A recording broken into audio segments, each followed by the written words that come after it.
আমি আপনাকে অনেক মেসেজ করি, রিপ্লাই পাই না। আমার প্রশ্ন হলো, আমার স্বামী ঠিকমতো নামাজ পড়েন এবং হাদিস নিয়ে কিছু বললে উল্টাপাল্টা বলেন এবং বেশিরভাগ তাহাজ্জুদের নামাজ পড়ে।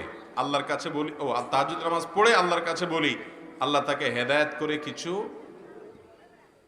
হেদায়েত করো, কিন্তু কিছু হয় না। এমন কিছু কি আছে যা করলে আমার স্বামীকে আল্লাহ হেদায়েত দান করবেন? আমার ছেলে আগামী মাসে পাগড়ি পাবে, দোয়া করবেন ও যেন আপনার মতো বড় আলেম হতে পারে।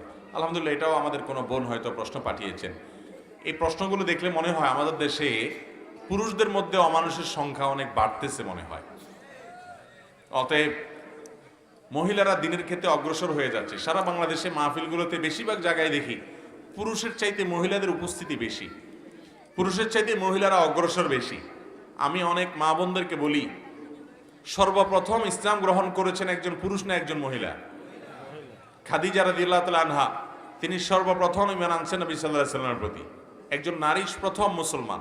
দেখেন, ইসলামের প্রথম সদস্য একজন নারী, একজন পুরুষ না। কিন্তু আল্লাহর জন্য সর্বপ্রথম নিজের জীবন বিলিয়েছেন, শাহাদাত বর্জন করেছেন, তাও একজন নারী, কোনো মহিলা না।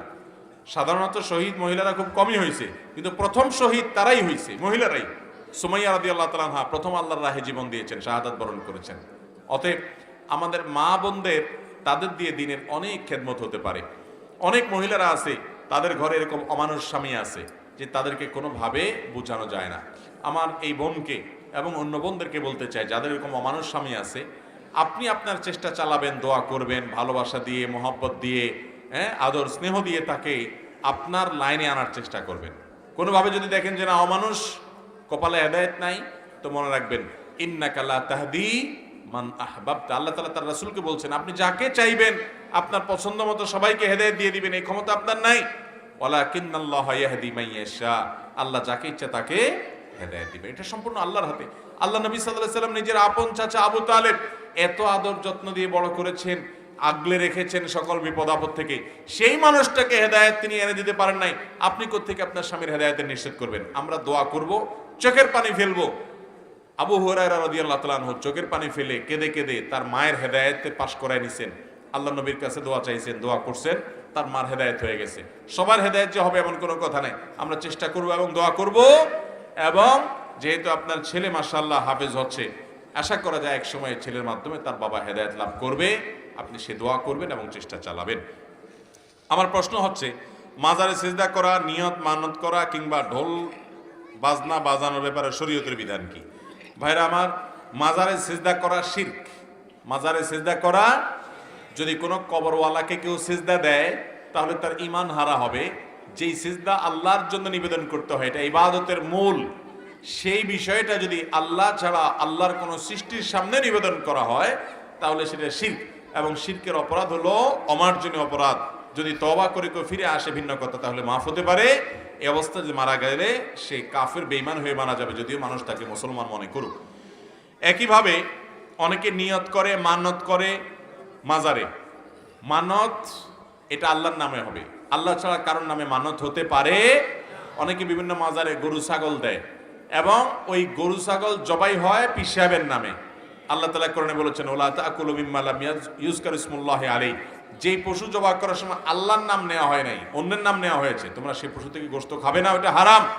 এবং যারা এই কাজ করবে তারা গুনাহগার হবে, তারা শিরকে লিপ্ত হবে। ভয়ঙ্কর একটা বিষয়, মান বিধ্বংসী বিষয়।